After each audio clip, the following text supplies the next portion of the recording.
काले मेघा पानी दे। यह निबंध धर्मवीर भारती के द्वारा रचित है, जिसमें लोक जीवन के विषय में धर्मवीर भारती हमें बताते हैं कि बहुत तेज गर्मी पड़ रही है, सूरज आग उगल रहा है और वर्षा का नामो निशान नहीं है।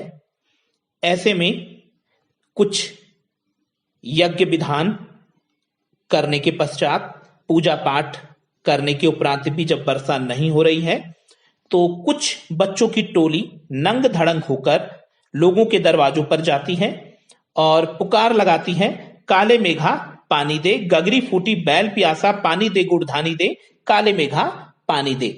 ऐसी स्थिति में जिस घर के सामने वो लोग खड़े रहते हैं, उस घर के लोग उनके ऊपर पानी डालते हैं और वो उसी पानी में लोटपोट लगाते हैं।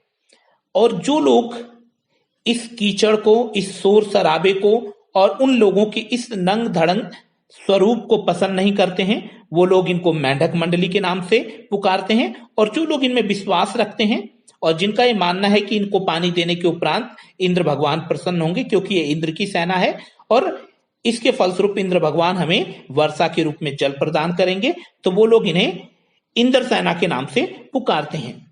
और इन लोगों को लेखक खास पसंद नहीं करता है, क्योंकि लेखक आर्य समाजी है और वो इन रूढ़िवादी और आडंबरों को अच्छा नहीं मानता है। उसका मानना है कि जब इतनी ज्यादा गर्मी पड़ रही है और सहेज कर रखा गया पानी, जो कि पीने के लिए है या अन्य उपयोग के लिए है, उसको इन मैले खुचैले इंद्र सेना पर डालने की क्या आवश्यकता है, क्यों पानी की बर्बादी की जाए। इस तरीके से वो इन्हें बिल्कुल भी पसंद नहीं करता है। जब गर्मी पड़ रही है, ढोर डंगर प्यासे मर रहे हैं, तो इनके ऊपर पानी डालने का कोई औचित्य नहीं है। अगर ये इंद्र भगवान की सेना है तो इंद्र भगवान से ऐसे ही पानी मांग ले। लेखक इनका पुरजोर विरोध करता है, लेकिन लेखक की एक जीजी है जो कि हर कर्मकांड, हर पूजा पाठ बिना लेखक को लिए वो नहीं करती है।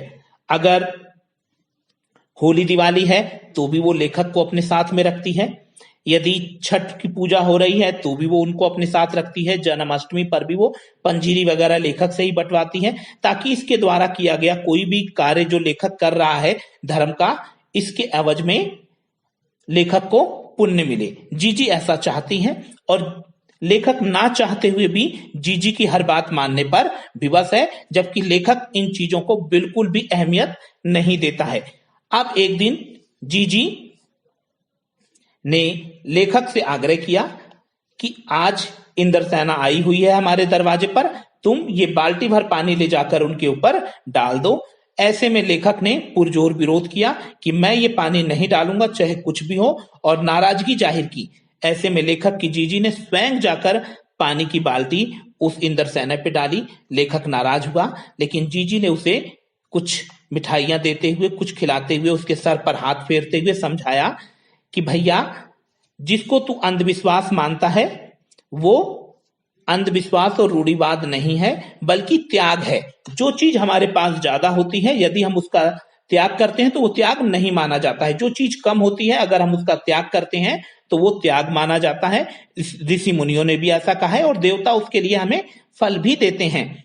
तो त्याग, दान और तप के विषय में लेखक की जीजी उसे समझाती है कि जैसे किसान को अगर अपने खेतों से 100 बोरी अनाज प्राप्त करनी है तो उसको कुछ मुट्ठी भर दाने अपने पास से खेतों में फेंकने होते हैं, और उसके एवज में धरती मां उस त्याग के बदले दान के महत्व को समझते हुए उसे बोरी भर अनाज प्रदान करती है। इसी तरीके से यदि हम इंद्र भगवान की सेना पर पानी फेंकते हैं तो भगवान इंद्र प्रसन्न होंगे और वो वर्षा के रूप में गांव, मोहल्ले और शहर को पानी के रूप में वर्षा प्रदान करेंगे और पूरा पानी की कमी जो है वो पूरी हो जाएगी। और जीजी इस तरीके से लेखक को समझाती है और लेखक जीजी की इन बातों को सुनता है और कहता है कि आज इन बातों को 50 वर्ष हो गए हैं, ये बातें ज्यों की त्यों मेरे मन मस्तिष्क में आज भी बैठी हुई हैं। और वो उसे देश के संदर्भ में जोड़ते हुए कहता है कि भारत की स्वतंत्रता के 50 साल बाद भी देश में व्याप्त भ्रष्टाचार और स्वार्थ की भावना को देखकर लेखक दुखी है। सरकार द्वारा चलाई जा रही योजनाएं गरीबों तक क्यों नहीं पहुंच रही हैं? काले मेघा के दल उमड़ रहे हैं, पर आज भी गरीब की गगरी फूटी क्यों है? लेखक इसी प्रश्न के साथ मौन हो जाता है और बहुत सुंदर तरीके से इसे अपनी जीजी के साथ जोड़ते हुए वो अपने देश के साथ जोड़ता है कि जो हम दान कर रहे हैं, त्याग कर रहे हैं, उसके एवज में हमें कुछ प्राप्त होता है, लेकिन यहां हम देश के लिए जब त्याग और दान करने की बात आती है तो उससे मुकर क्यों जाते हैं? क्यों ये भ्रष्टाचार आज भी कायम है? क्यों लोगों तक सरकार की योजनाएं नहीं पहुंच पा रही हैं? तो इस तरीके से बहुत सुंदर अभिव्यक्ति के साथ एक ग्रामीण माहौल को दर्शाते हुए लेखक ने काले मेघा पानी दे चैप्टर हमें समझाया।